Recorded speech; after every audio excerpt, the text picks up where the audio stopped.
La parole est à Arnaud Saint-Martin pour la France Insoumise, Front Populaire, Nouveau Front Populaire.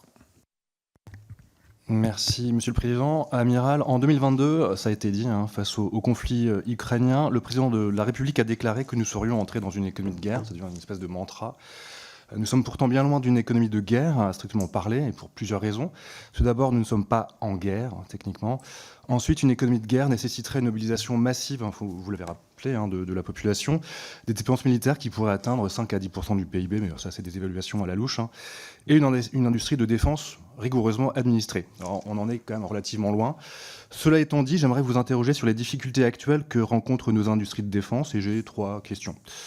Tout d'abord, alors que la France est le deuxième exportateur d'armes à l'échelle mondiale, notre armée pâtit de manque de capacité à l'image de la moitié de la flotte des Caïmans, faute de pièces de rechange et d'une production de munitions trop faible en cas de conflit de haute intensité.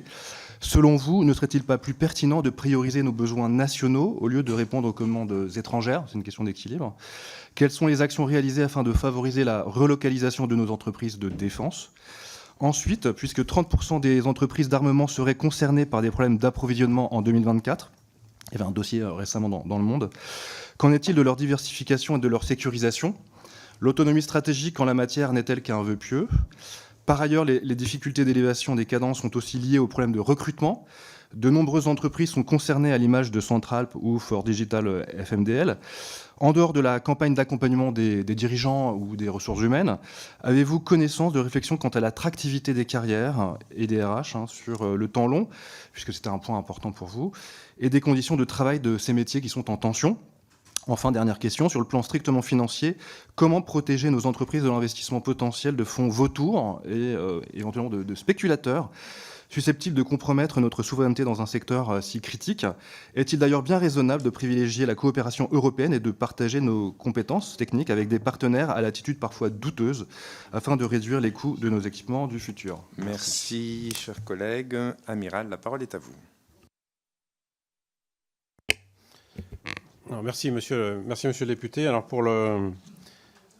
effectivement, pour le manque de, vous évoquez un manque de capacité en citant notamment les Caïmans et les munitions. J'ai évoqué un petit point historique en fait dans mon propos liminaire, qui était en fait les années de contraction budgétaire ou les quelques décennies de dividendes de la paix. Donc en fait, il y a eu un sous-investissement pendant 30 ans à peu près, un sous-investissement. Et ce sous-investissement, il a été réparé en partie par la première LPM, mais on est encore, enfin vous le savez, bien sûr, vous êtes dans la vraie vie, ce sous-investissement, il ne se répare pas en 5 années. Donc je ne dis pas que cette seconde LPM est une nouvelle loi de réparation, mais elle poursuit bien l'effort de consolidation. Donc ça, ce sont aussi des efforts de temps long, et on ne peut pas faire une marche, bien sûr, géante. C'est déjà un effort considérable pour la nation. Donc nous devons, qui nous oblige, mais bien sûr, ces capacités, elles se reconstruisent petit à petit.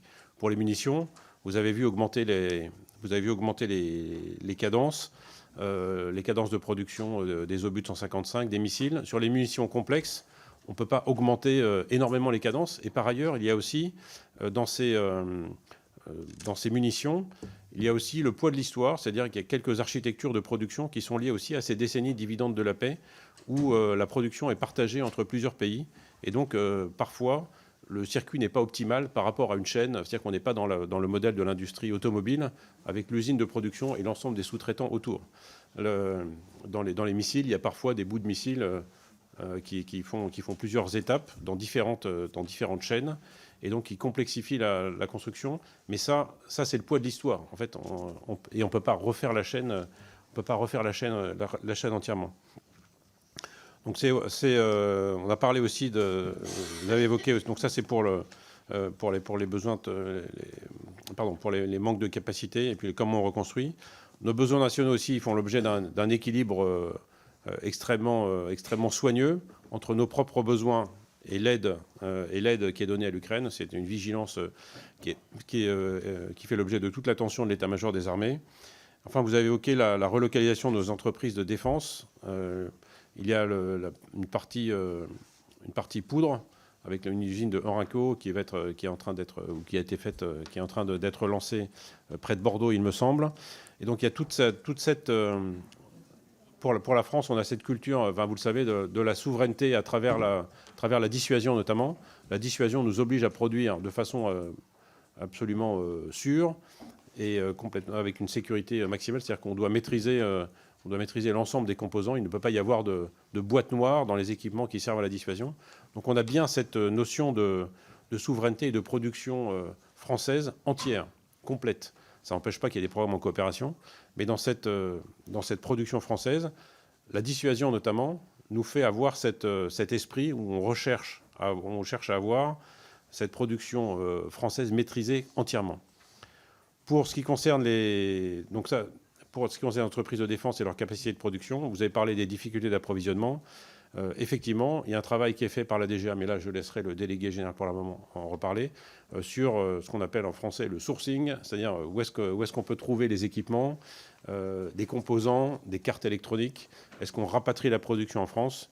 Bien sûr, l'Ukraine a provoqué non pas un recroquevillement, mais en tout cas une étude très forte sur les chaînes d'approvisionnement. On est descendu à des niveaux qu'on ne maîtrisait, je ne dirais pas dont on n'avait même pas connaissance, mais des niveaux 7e ou 8e niveau parfois dans la capacité d'approvisionnement, en mettant à jour parfois, on parlait des PME tout à l'heure, en mettant à jour des PME qui dépendent beaucoup des commandes militaires, c'est leur seule activité, donc il y a tout cet accompagnement qui est fait par la DGA, mais ça je laisserai faire. Et donc, ou au contraire, des PME où la partie défense est marginale, et donc voir comment est-ce qu'on peut garantir, malgré le fait que ce soit marginal, comment on peut garantir cet approvisionnement. Vous avez parlé enfin de recrutement. Pour le recrutement, en fait, le plan de fidélisation qui a été lancé par le ministre porte ses fruits. Il y a plusieurs dispositions, notamment dans la LPM. Le fait de pouvoir rester au-delà de la limite d'âge est quelque chose qui a été extrêmement bien utilisé et qui fonctionne, qui permet de garder les cadres, les sous-officiers, les officiers mariniers et les officiers, parce qu'évidemment, vous le soulignez vous-même, vous le rappeliez vous-même, on est bien dans le temps long.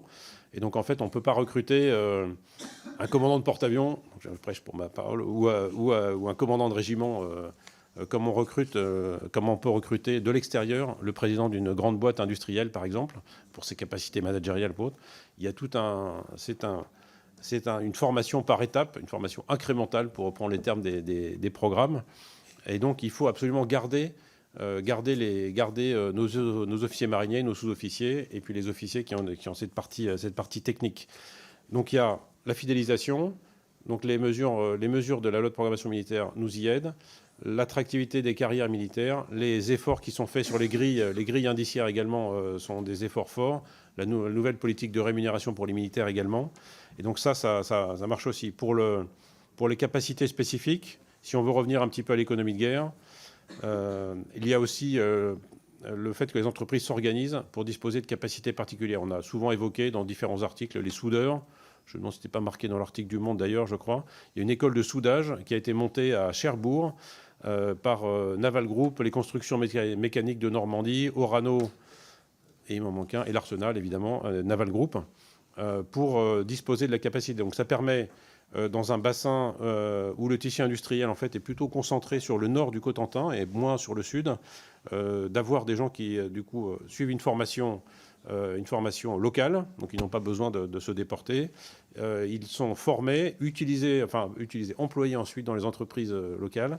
Et en plus, ça permet de générer ce flux de compétences extrêmement rares, parce qu'un soudeur, il va pouvoir souder des pièces simples, mais une soudeur de tôle épaisse, par exemple, pour des bateaux, ça, ce sont plusieurs années de formation et de compagnonnage. Et donc, il y a aussi une organisation des entreprises qui font qu'elles arrivent à générer à la fois les compétences en prenant en compte le tissu local. Voilà, je sors un peu de Malindo, mais comme ça concerne aussi la construction des sous-marins, je trouve que cet exemple est assez intéressant de voir comment les entreprises ont su dépasser leur cadre personnel pour créer cette chose. Donc, voilà, écoute. Merci, amiral. Voilà, cet exemple concret, je trouve, est assez emblématique et vraiment, vraiment intéressant. Et vous êtes totalement dans le cadre de l'économie de guerre, parce qu'effectivement, cette logique d'économie de guerre, le RH est important aussi. Je vais passer la parole à Marie Récalde pour le groupe